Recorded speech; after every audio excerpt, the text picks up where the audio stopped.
Assalamu alaikum. My name is Hamza Garnoub. I'm a senior researcher in Riyadh Research Center for Applied Economics for Development. Our presentation is entitled Improving University Industry Research and Development Collaboration Using Project Management Body of Knowledge Methodology. So this presentation was prepared with my colleague Nahla Naga. First of all, to walk you through my presentation plan. So we will start with the introduction and the methodology. Then we explain the challenging nature of university industry research collaboration, specifically in the Algerian context. After that, we present the project management body knowledge methodology. And we discuss its role in enhancing university industry research collaboration. After that, we shed light on some tools of this methodology, specifically the co-development of the project charter and the WBS structure. Finally, we highlight some elements of conclusion. Let's start with the introduction. So research and development collaboration between the university and industry is a key factor in open innovation. Unfortunately, this type of collaboration is hampered by a lot of obstacles like partner dissimilarity, their lack of trust, and communication. Like any other form of projects, the research and development projects need a project management methodology based on the appropriate application of project management process. For these reasons, this study addresses the following research question. How does the project management body of knowledge methodology contribute to the success of collaborative university industry research and development project?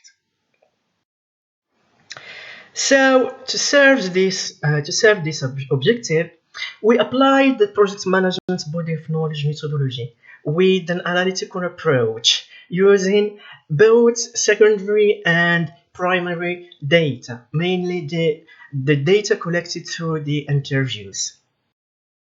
Industry, university, research challenges and barriers. So research and development projects are characterized by uncertainty and coordination complexity. This coordination complexity is due to two forms of differences: routine-based dissimilarities and orientation-based dissimilarities. The first type is linked to the differences in procedures. The second type is linked to differences in orientation. So what are the solutions for this? The solution are classic coordination mechanism, the standardization, planning, team coordination, and all of these are tools in the project management methodology. As for the barriers to this collaboration in Algeria, and after we conducted 8 interviews with company managers as well as professors and head of scientific research laboratories at the university, we found the following problem: the absence of legal text governing the process of personnel, the lack of effective communication channel between the two parties, the lack of coordination between the parties, and finally the time perception, which is different for both parties.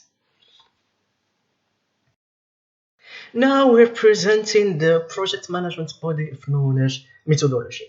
So this methodology is the defining model document from the Project Management Institute. It describes how each of the project management processes can be carried out in practice. So the importance of applying such methodology in collaborative research and development projects is to focus the research and development efforts to build the work team and to progress planning and monitoring process. This methodology defines 5 major life cycle process: initiation, planning, executing, monitoring, and closing. This methodology also outlines 10 knowledge areas that should be managed throughout the 5 major life cycle process, like cost, schedule, communication, risk, stakeholders, etc. etc. So, apply such methodology to the research and development project, we found this. So as you can see, we have the process from the initiating to the closing, and for each process there is a key tools or key sub process in each step.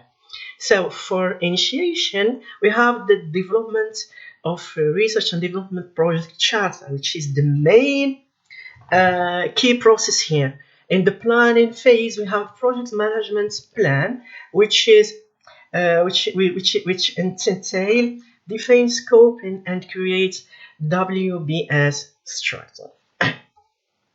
So, in order to establish a new research and development project, it's important to align the expectation and objectives of the two parties through the co-development of project charter, which is a reflection of agreed objective in a win-win situation. This elaboration is mainly based in the collective negotiation between the two parties. So the project charter will provide information on the project, such as the project's objectives, success criteria, project description, key stakeholders, responsibilities, authorities, etc. It ensures a common understanding by the two stakeholders of the key deliverable, milestone, the role and responsibilities for everyone involved in the project. And there is some techniques used in the development of such tool. We have brainstorming, focus group, interpersonal and team skill. After we define the project charter, the next step is to define the project scope management that includes the process of required to ensure that the project includes only the work required to be done and for the project to be to be a success. Okay. After we define the scope, we should develop a detailed description of the projects and the product. Hence, the work breakdown structure can be created. It's the process of subdividing project deliverable and project work into smaller, more manageable tasks and responsibilities. So, I should mention that every process in this methodology is linked to the following and to the previous process. So every process has an output and one or more inputs by using the appropriate project management. And here some other techniques included in these methodologies and that we can apply for research and development collaborative projects. We have the memo of understanding, project idea paper, the kick-off meeting, project scope plan, etc. There is a lot of them. So, through this study, we propose practical guidance for the establishment of collaborative research and development, particularly in their preparation and initiation stages, emphasizing the importance of communication, mutual understanding, and the clear definition of roles and responsibilities. This methodology offers a roadmap for project management based on a comprehensive collection of process standards and tools. Several conclusions and recommendations can be drawn from this work. We summarize them as follows. It's important to adopt a framework for managed research and development collaboration, such the project management body of knowledge methodology. Development of project charter serve as a basis for the definition of clear legal framework that govern the collaborative research and development project. Defining the role and the responsibilities for each party is a key element in the collaboration success. Identifying the competencies needed for each party is in the initiation stage of research and development will attenuate partner dissimilarities. Thank you for your listening.